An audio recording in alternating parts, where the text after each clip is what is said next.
Bonjour à tous et je suis très heureux de vous retrouver aujourd'hui. J'avais envie de faire une petite vidéo, non pas sur mon concept Carpe Diem by LS ni sur moi-même, mais sur un site que j'avais mis online il y a quelques semaines sur Facebook et LinkedIn et que je trouve vraiment super et qu'il faut surtout aller visiter tous les jours, aider aussi pour le développement en sachant que c'est un site qui va nous aider réellement pour le déconfinement, pour le Covid-19.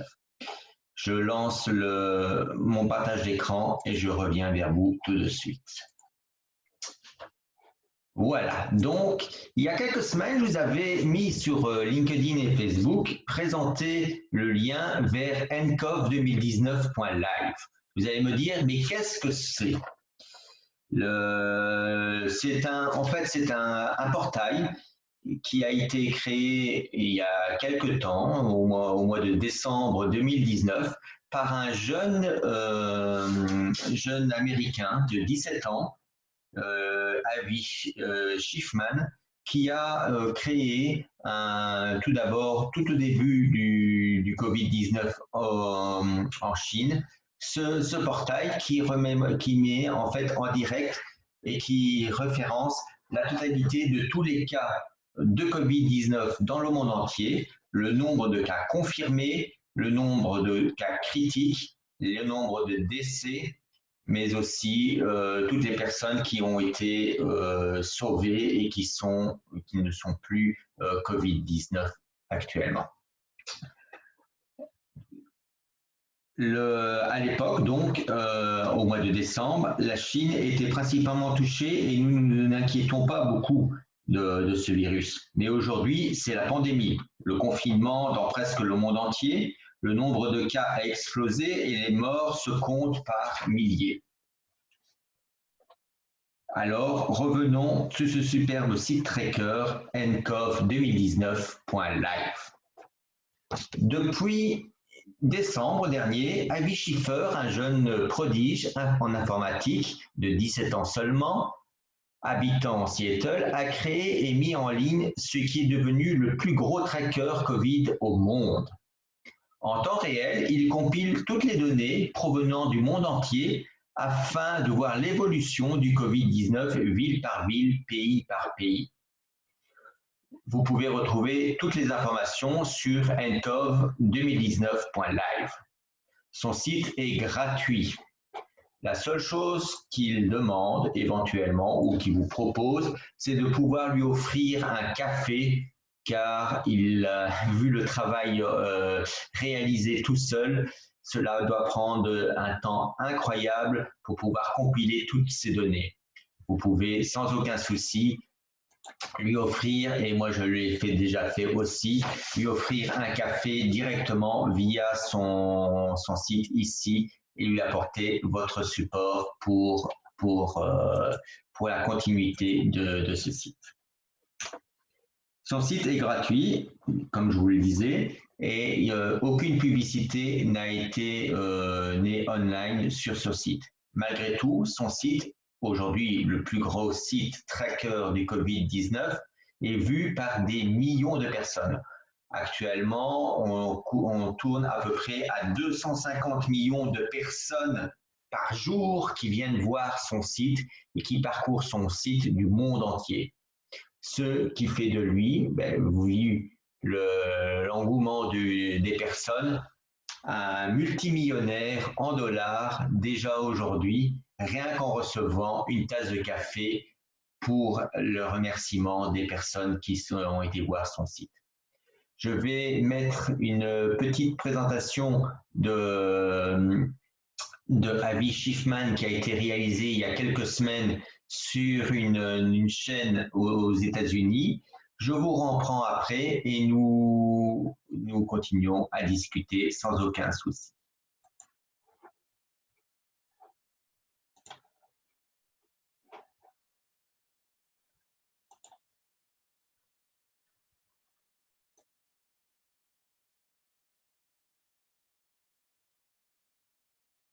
Problem that a month ago nobody thought about. Well, one 17-year-old Seattle resident did. This is 17-year-old Avi Schiffmann, who's been tracking coronavirus cases since December. His website, ncov2019.live. We spoke on Friday. Yeah, I started this website around Christmas of last year. And I mean, the main goal of it was to provide just an easy way to see the straight facts and the data, you know, without having to make a website that was biased or, you know, full of ads or anything like that. So, I mean, you can like go on a phone and just instantly see the quick facts. You can see the total amount of cases, the total deaths, and, you know, all that kind of information. And you can get that for individual countries and now US states too, and all kinds of things. So I didn't want to make it hard. You know, you shouldn't have to go through government websites and download like a daily PDF that's probably out of date by the time you read it, and, you know, have to go through all kinds of complicated things just to see, you know, the straight facts. So that was the main reason why. How did you know? I wanted to make this website. How did you know what the Trump administration didn't know? We're talking about last December. I mean, no one was talking about this in the United States. Yes, this was a terrible crisis in China. What first sparked your interest to do this? Yeah, so I mean, when I started this website, there was less than like 1,000 total cases, and they were all just in like the Wuhan area of China. So I saw this on the news kind of a long time ago, and I noticed that it was really hard just to find the information, and there was a lot of just misinformation spreading. So I decided it would be kind of cool to create a website and just kind of make it like a central hub of information. And how did you do it? How did you code this? How do you know how to do this? Yeah, I mean, I've been programming for about a decade now, but I've only been doing web development for a couple months. So a lot of it was, you know, just kind of learning as I went along. I mean, you can learn like anything online. I just kind of, you know, if I had a question, I didn't know how to do a certain thing, I just went on Google and searched it up, figured out how to do it, and eventually got it to work.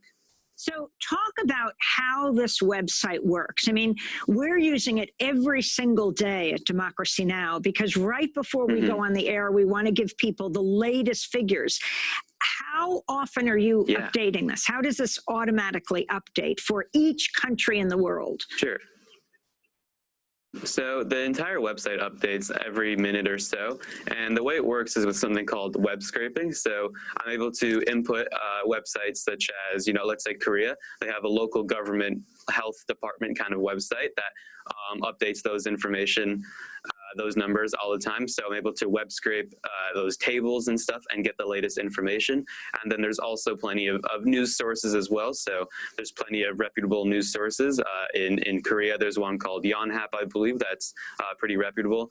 And sometimes they're able to get the information faster than those local Korean government sites. So it goes around, you know, for all those kind of places. China, for example, every province has their own health department kind of website, and they have all kinds of information and all the numbers, and I basically just wrote a script that every minute or so just goes to those websites and downloads the latest information. So talk about the way you've broken it down at the top. When you hit the website, we see it starts out with explain each of the set of numbers before you go into the countries, and then you break down the countries.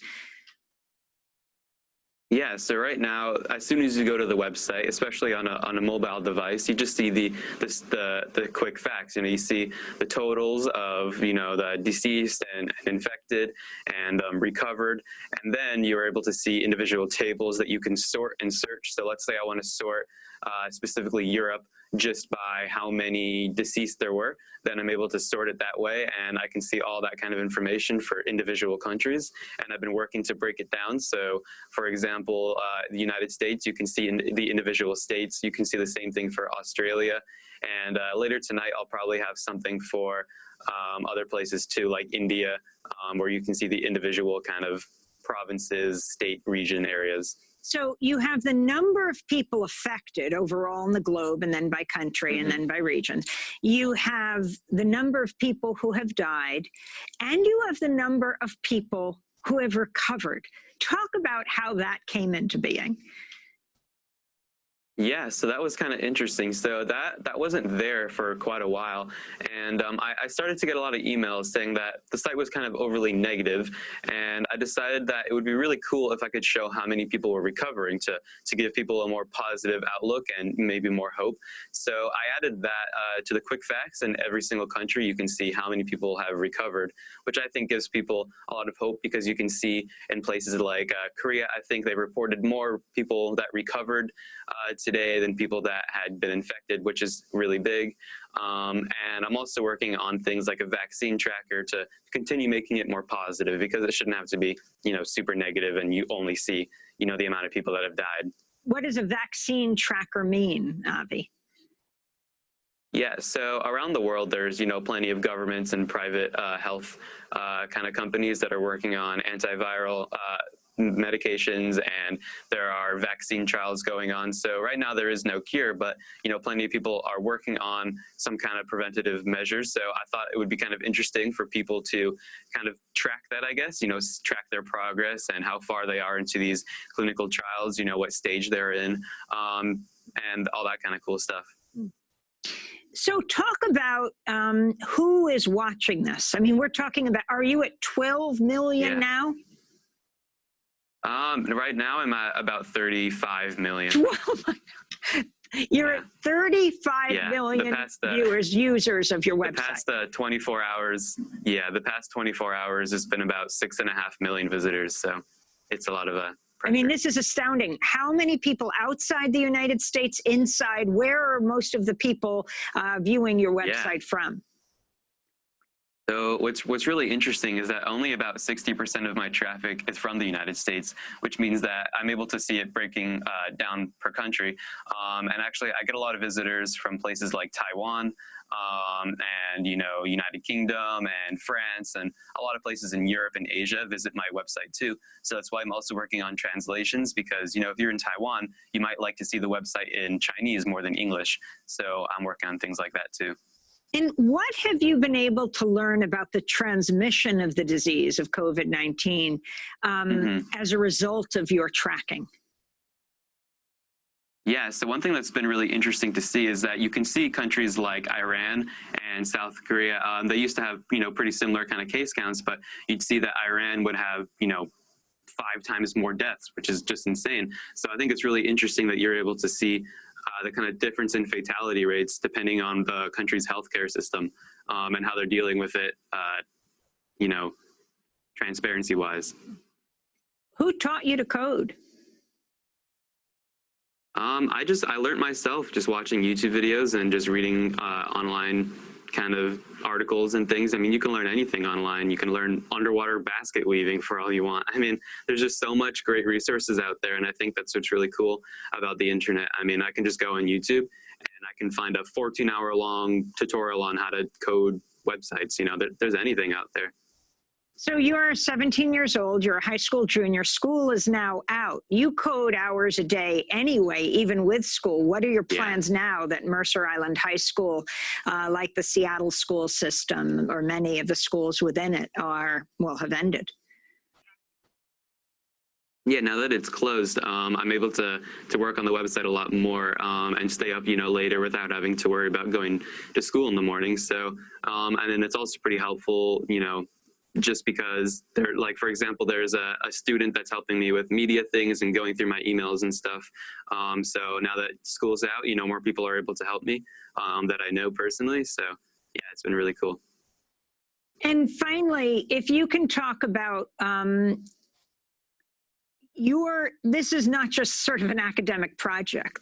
You are documenting a life and death moment, not only in the United States, but all over the world. If you can talk about message you have for other youth, and also the conversations you're having with people off and online about how to protect the most vulnerable, and just what this has meant for you. Has it shifted your view of the world and what young people can do?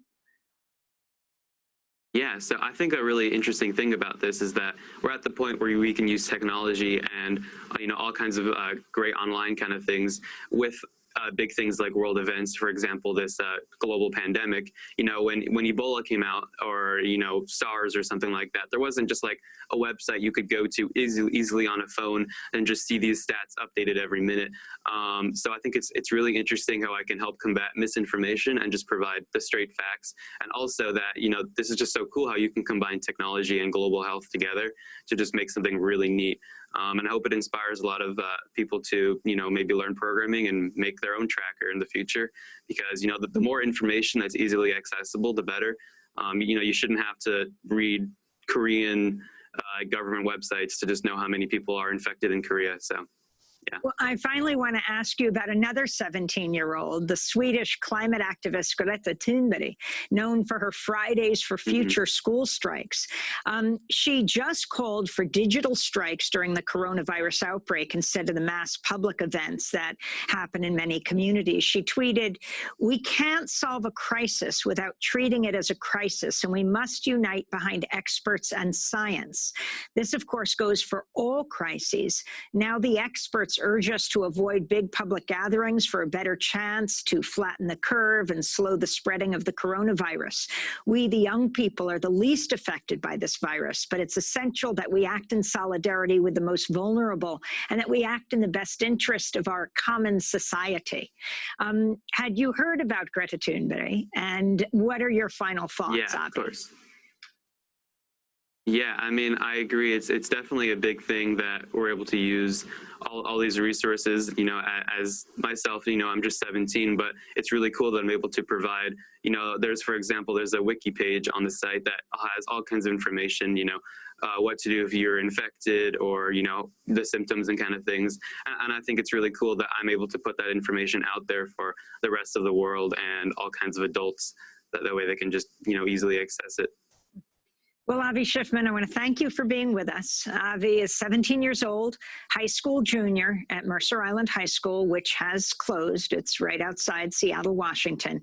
He developed this most remarkable coronavirus tracker. And finally, Avi, when I was asking you how you pronounce the name of your website, you said you might be changing it. Tell us the website again and what you're thinking of changing it to, why you came up with that name. Sure.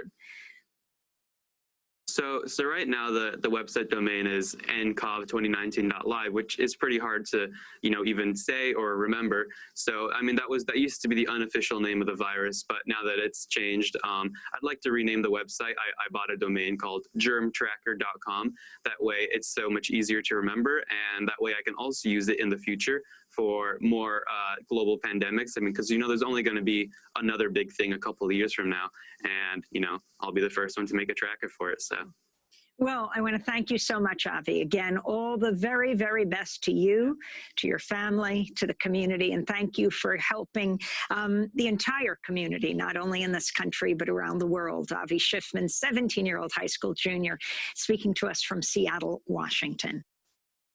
That does it for our show.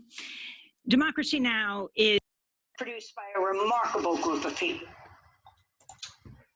Voilà, donc j'étais très content de vous présenter. Je vais encore, malgré tout, une dernière chose, c'est vous présenter la page aussi. Vous pouvez retrouver, le retrouver sur LinkedIn. Je sors ici de cela. Une seconde, si vous voulez bien. Je vais arrêter la présentation. Pour la page LinkedIn, vous pouvez le retrouver bien sûr sur LinkedIn, et je le souhaite vraiment à Avi Schiffmann tout le bonheur pour lui et plein de continuation pour le futur. À 17 ans, franchement, c'est super le travail qu'il fait. Merci à lui et à bientôt.